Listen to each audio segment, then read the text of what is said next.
Hello, and welcome to Live Vedanta, a podcast where we explore simple living and high thinking. Each week, we join Vivek Gupta as he offers insights on bringing the divine into the daily. What direction do we go when faced with challenges? How can we see the bigger picture when our circumstances blind us? Let's listen in on this next episode of Bhagavad Gita 101 on challenges.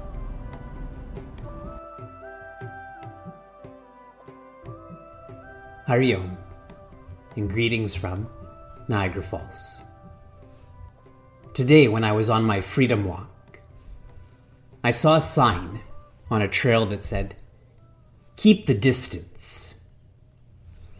And when I saw this sign, this reminded me of some of the signs I saw when I was running the Cleveland Half Marathon last year. One of the signs said, "Life is fast. Running makes it slow." Another sign said, "You're running very far for a free banana." At the end of the race, they give you a bottle of water and a banana. One sign said, "1 in 100 runners poops their pants. Are you that one?" When you've been running for 10, 15, 20 kilometers, and you see a sign like that, you can't help but laugh or smile. Looking at all of you, you can't help or laugh and smile hearing these signs, yes? And you feel energized. Now, I didn't eat an energy bar. I didn't drink an energy drink. So where did this energy come from? My mind became quieter. When your body is tired, your mind becomes disturbed, agitated, noisy. And these signs helped.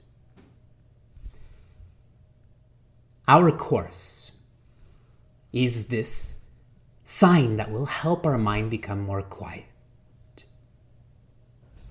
Then we can keep up with the distance. Our journey is not a lifetime, but lifetimes. And you have to keep up with the distance, and that comes through insight, through application, through all we're experiencing. In March, we focused on applied Gita in resolving our inner conflict that manifests as outer conflict. And we started in chapter 2, verse 72. And here Bhagavan Krishna tells Prince Arjuna, you can reconcile your inner conflict. This is possible. What that means for us, letting go of our ego. Ego is simple. The conflict is with the ego. This is most simple. Let it go. Yet difficult, no? Let go of your ego. Done. Simple, difficult. Now the third word you need to remember in this sequence is worthwhile. In that verse, Bhagavan Krishna says, if you can let go of your ego, even with your last breath, then you will feel free. We moved on to chapter 3, verse 38. Why is letting go of the ego difficult? Because we have plans. We feel incomplete inside, and we're planning to complete ourselves outside. So I need something inside, but I'm doing something outside. In my relationships with people, in my transactions, there's desire. I want something. I have an expectation. This is what makes that which is simple difficult. We magnified this more in chapter 6, verse 35. When you have such plans to find completeness outside, there is a constant flow of thoughts. We keep thinking and thinking and thinking. How come I don't feel complete? I've done so much for that person. How come they're turning their back on me now? And we lose ourselves in our minds. Self-talk, doubt, judgment, dejection. We have to counter that with abhyasa and vairagya. Abhyasa is to try. That's why I shared worthwhile. The more you try, the more you'll let go of the D, that difficulty, and focus on the W, this is worthwhile. And vairagya is very much about being the bigger person. The more egotistical we are, the smaller we are. The less egotistical we are, the bigger we are. And we completed our focus on resolving in chapter 9, verse 27. Bhagavan Krishna says, anything and everything you do for me. Feel that I'm inside of you. You will feel complete. Feel that I'm outside of you. Saying sorry will become more natural. An altar in life alters one's life. If I feel that I am an altar, I will treat myself better. If I feel you are my altar, I will treat you better. One becomes very, very, very accepting then. There is no conflict. And this leads us to last week, where we had a spontaneous class or birthday celebration of Bhagavan Rama. And he is known as Karuna Nidhana, the one who is endlessly empathetic, compassionate, loving. The best way to celebrate Rama Jayanti or Hanuman Jayanti is to feel the Creator is looking at you, so the Creator is looking after you. That is a transformative understanding. The Creator is looking at you, so the Creator is looking after you. Why are you fighting with yourself, with others? This month, we shift to applied Gita in challenging. Challenging ourselves, challenging people, challenges like we're all experiencing right now. We begin in chapter 15, verse 16. This is a popular chapter because it's so short. But it's not the shortest chapter. Tell me, what is the shortest chapter in all of Bhagavad Gita? It's not chapter 15. So now you have 17 more guesses.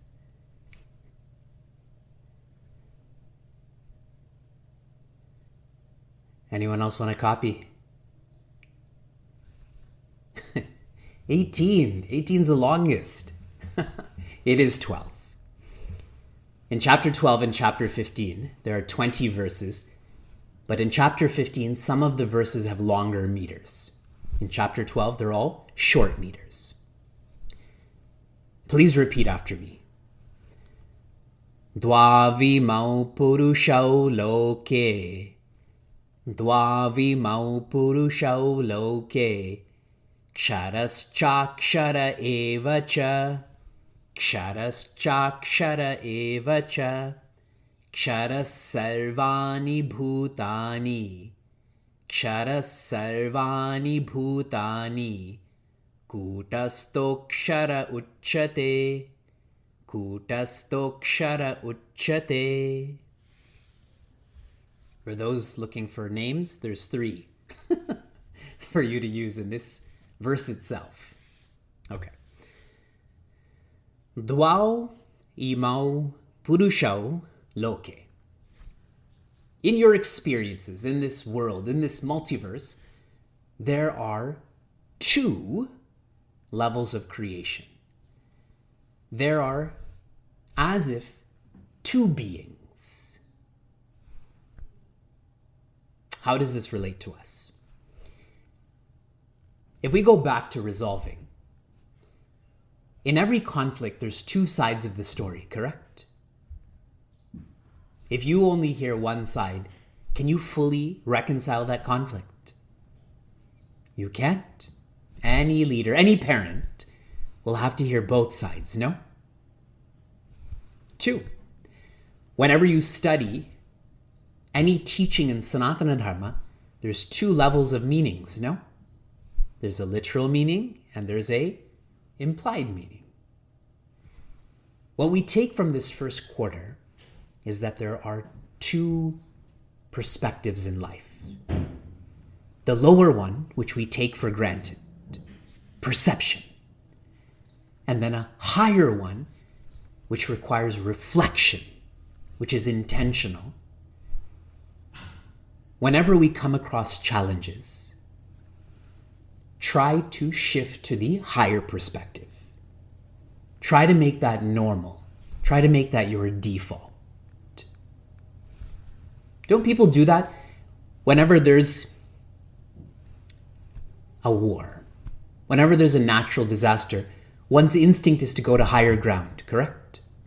From higher ground, you can see the war. From higher ground, the water and the fire, they can't affect you as much. 2 perspectives. As you go about the challenges in your life, go to the higher. What are these 2 creations, these 2 beings? One is Kshara. Point to me that which is Kshara around you. Okay, too deep. We'll slow down. One is Kshara and one is Akshara. Okay, let's open this up. Kshara simply means changing, and Akshara means that which is not changing. So all we experience, there's a changing level and there's an unchanging level. Whenever we come across change, we have to remember our equation. Where there is change, there is going to be challenge. Whenever there is change, there is challenge. Right now is a great indication of that. When you know the purpose, or you have the right perspective on that challenge, it evolves to becoming training. You work harder, you become a better person. That's higher, no? When you don't know the purpose, when you have the lower perspective, that challenge becomes a problem. Then we start to use words like panic, pandemic. During magical mantras, one of the mantras that we focused on was Saraswati Namastubhyam, which we regularly chant. And I had shared, when you're 5 years old, you go through the samskara known as Vidyarambha or Akshara Abhyasa. Akshara means alphabet, practicing the alphabet. At that time, I shared with you, what is the first word that you learn to write when you're 5 years old? iPhone, no? At least you were thinking about it and you know how to say it. Now you know how to spell it. It is Om. A-U-M. In our happy hour class yesterday, and I'll connect all of this. A young boy, he must be in grade 6. He says, how come we chant Om all the time? You start with Om, you finish with Om. And I shared with him that Om is a sound that leads you to silence. So you're all thinking about this technically. A means waking state, U means dream state, M means sleep state. Who cares?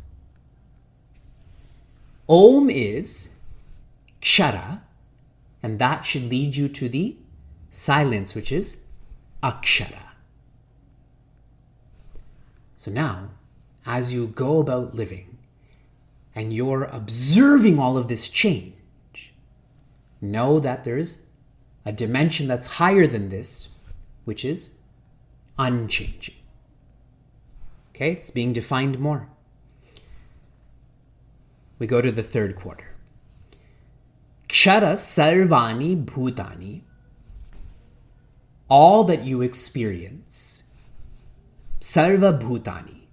That means people, animals, plants, stones. All of this is changing.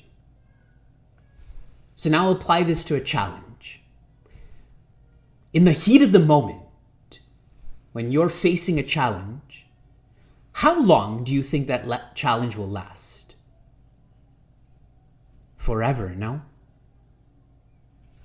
If you look on Facebook, what many people are doing is describing what's happening with COVID-19 right now. And they're doing this so that many years from now, when their memories come up, this will be described. Long lines at Costco, virtual schooling. Whenever someone does that, they know that this challenge will come to an end. Otherwise, why would they write about it? Yes. Every challenge is changing, so even this will pass. I have to remind myself that hundreds of times a day.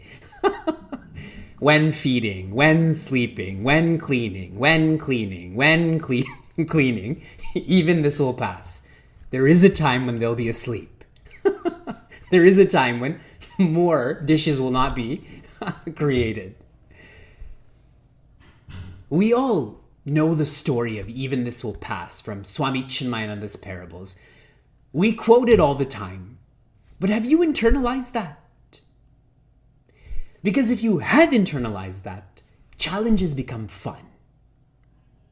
Yes? It's like playing a sport with a strong competitor. It brings out the best in you, no? But you still know it's a game.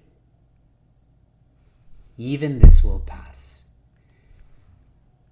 The more you reflect on your experiences, the more you will agree with this third quarter. All that I experience is changing. All that I think will last forever never lasted forever. Yes? Think about the hardships in your life. They came and they went, no?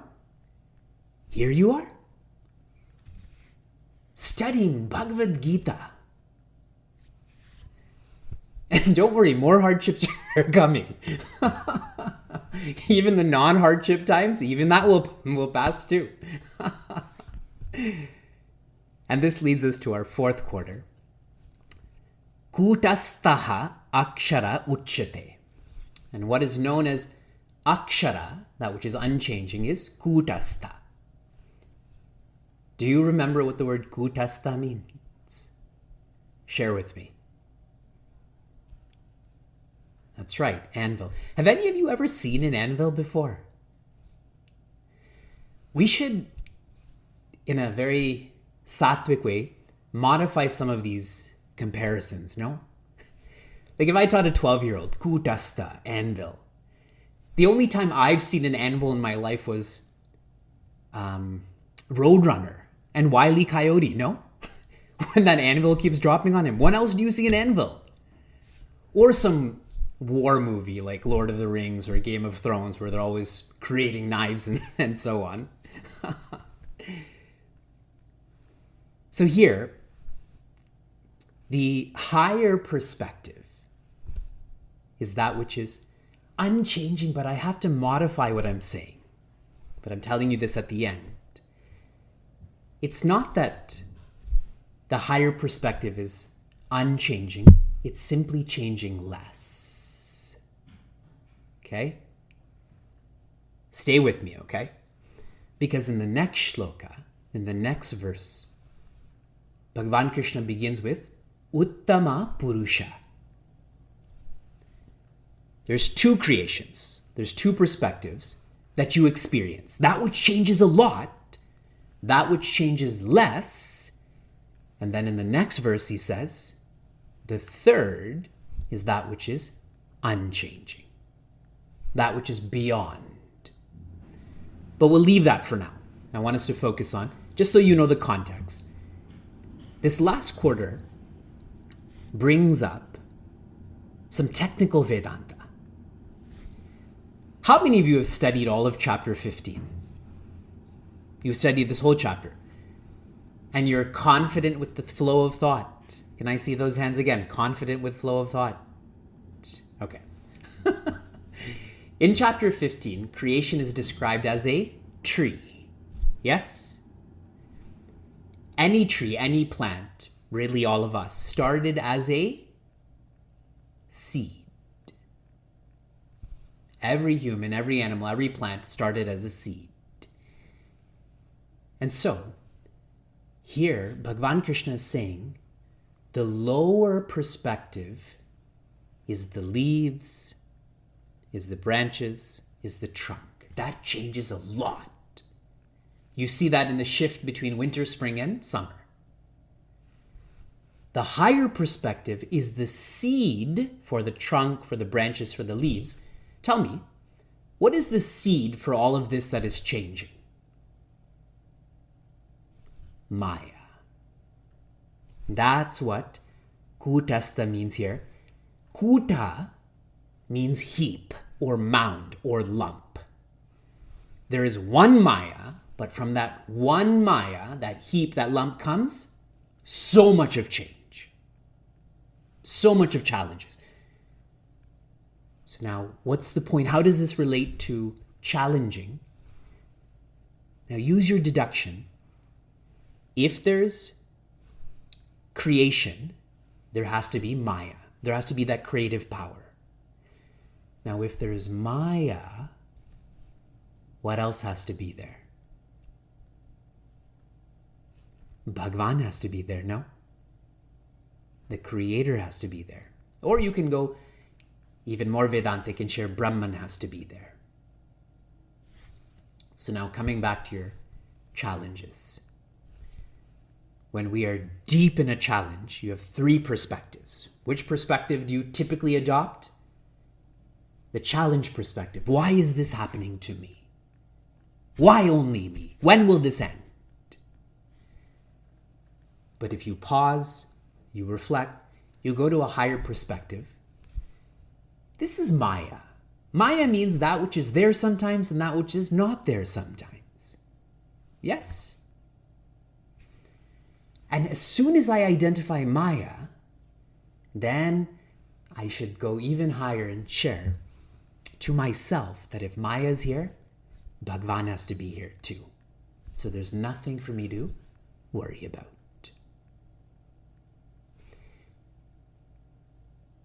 We see that happen in so many cases, like if the president is there, there's going to be a microphone and a helicopter too, correct? That's where all the speeches are given, in this environment of intensity. If Vyasa is there, then Sheila and I are going to be there too, yes? So now relate that to Maya. We never go past Maya. We think Maya is it, but Maya is not it. Then this, again, challenge becomes a game, becomes fun. Worldly problems are not solved with worldly solutions. As long as you're at this lower perspective, you will never find a way out of that challenge. But if you can go one rung higher and identify Maya, it's the same as identifying Bhagavan. That's the spiritual perspective. Yes? Okay.